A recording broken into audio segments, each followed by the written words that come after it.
अगर मुंबई की बात करें तो मुंबई में हिंदी बनाम मराठी का विवाद थमने का नाम नहीं ले रहा है और थप्पड़ मारे जाने की घटनाएं, पिटाई की घटनाएं एमएनएस कार्यकर्ताओं की ओर से अब भी जारी हैं। ताजा मामला मुंबई के विक्रोली इलाके का है, जहां पर एमएनएस कार्यकर्ताओं ने एक आयुर्वेदिक दवाओं को बेचने वाले दुकानदार की पिटाई कर दी और पूरे मार्केट में उसको पकड़कर घुमाया और उससे कैमरे पर माफी मंगवाई।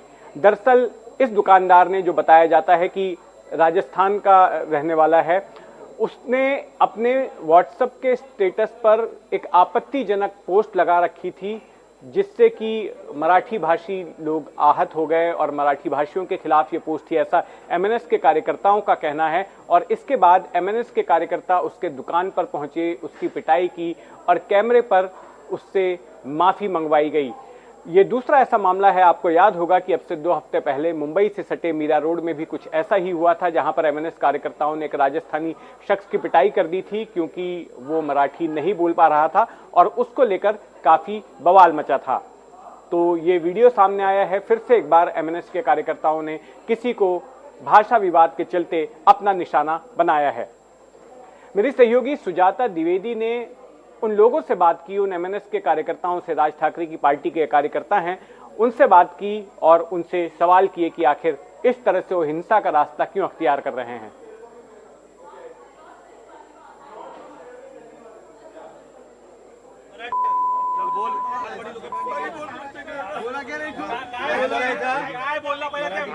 मी बोलतो थांब.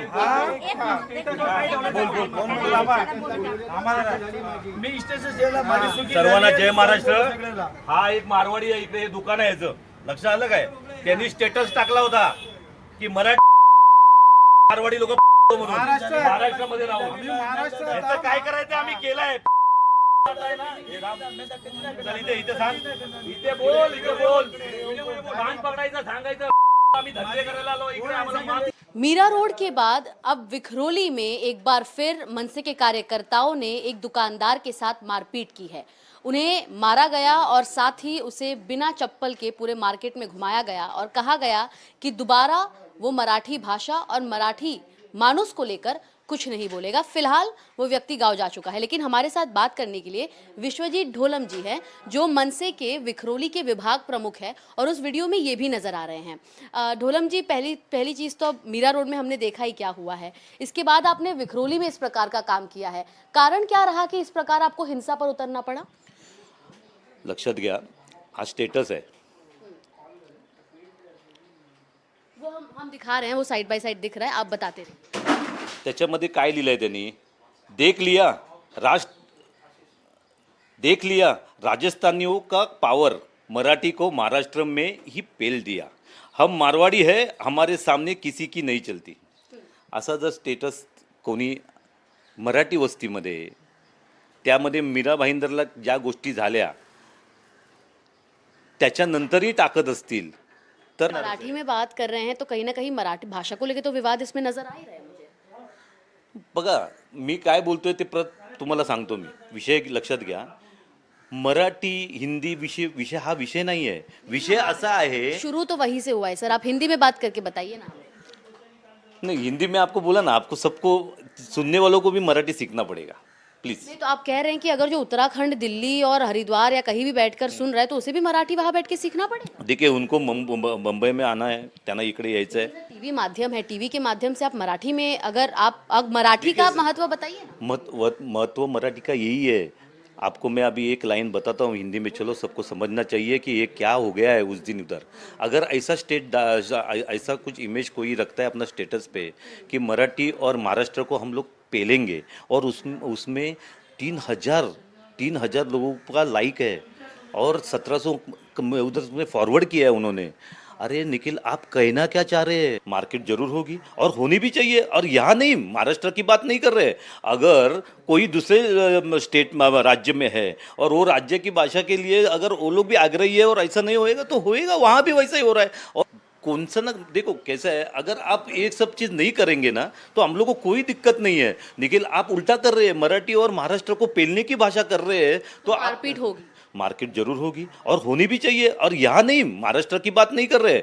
अगर कोई दूसरे स्टेट राज्य में है और वो राज्य की भाषा के लिए अगर वो लोग भी आग्रही है और ऐसा नहीं होएगा तो होएगा, वहाँ भी वैसा ही हो रहा है। उन्होंने बताया कि भाषा को लेकर जो है विवाद हो रहा है, भाषा को लेकर विवाद हो रहा है, मराठी मानुस में गुस्सा है। मनसे ने क्यों ये जिम्मेदारी ले ली है कि हम सबको मारेंगे पीटेंगे और मराठी सिखाएंगे? हम लोग फिर से मैं आपको बता रहा हूँ कि हम लोग को साहब ने बताया है कि हिंसा कोई भी हालत में आपको करनी नहीं है, तो इसीलिए हम लोग हिंसा नहीं कर रहे हैं। हम लोग समझाने की अलग अलग माध्यमों से हम लोग प्रयास कर रहे हैं। अगर वो समझते हैं तो ठीक है, नहीं समझते तो समझने के लिए और भी बहुत से अपने पास रास्ते दूसरे तरीकों पर जाना हैं जो बराबर है।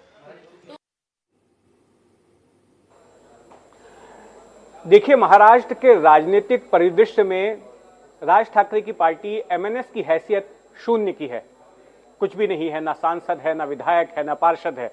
ऐसे में आने वाले बीएमसी चुनाव को देखते हुए मराठी मुद्दे के नाम पर खबरों में रहने की खातिर एक मौका मिल गया है इनकी पार्टी को और इस तरह की घटनाओं को अंजाम दिया जा रहा है। मेरे साथ मेरी सहयोगी सुजाता द्विवेदी मौजूद हैं, इनसे बात करते हैं।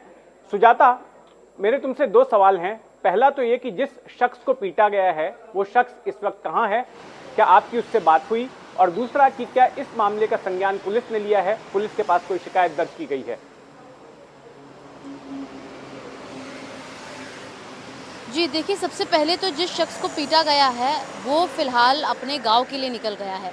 बीती शाम उसे पीटा गया और उसके ठीक बाद वो अपने गांव चला जाता है और ऐसे में वहाँ के लोग हमें ये बताते हैं कि उसे ये तक कहा गया है कि जब तक मामला शांत ना हो जाए तब तक वो दोबारा ना लौटे। लेकिन इसी बीच हमने विक्रोली पुलिस स्टेशन में जाकर अधिकारियों से ये भी जानना चाहा कि आखिर इस पूरे मामले में पुलिस ने क्या कुछ एक्शन लिया है, लेकिन क्योंकि दोनों ही पक्षों की तरफ से पुलिस को अब तक संपर्क नहीं किया गया था और ना ही उन्हें इस पूरे मामले में कोई कार्रवाई करने की जो है बात कही गई थी और ऐसे में पुलिस द्वारा खुद इस मामले में सुओ मोटो भी नहीं लिया गया है क्योंकि जिस शख्स को पीटा गया है वो अपने गाँव निकल गया है। ऐसे में एक और जहां मनसे के कार्यकर्ता जो है इस पूरे हरकत को सही ठहराते हैं और बताते हैं कि जो कुछ उन्होंने किया है क्योंकि इस प्रकार के आपत्तिजनक स्टेटस लगाए गए थे जिसके चलते उनके द्वारा इस प्रकार की कार्रवाई की गई है। हालांकि क्योंकि यहाँ पर जिसे पीटा गया, जिसका नाम पिंटिया बताया जा रहा है, प्रेम सिंह उसका नाम है, वो फिलहाल अपने गाँव में है तो उससे संपर्क साधना फिलहाल मुश्किल बना हुआ है, लेकिन कहा जा रहा है कि अगले कुछ दिनों में वो दोबारा जरूर लौटेगा। जी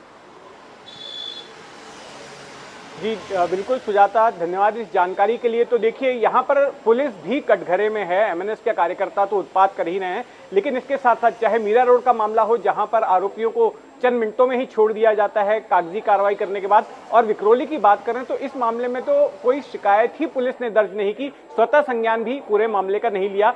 तो कानून व्यवस्था को लेकर ये एक बड़ा सवाल है।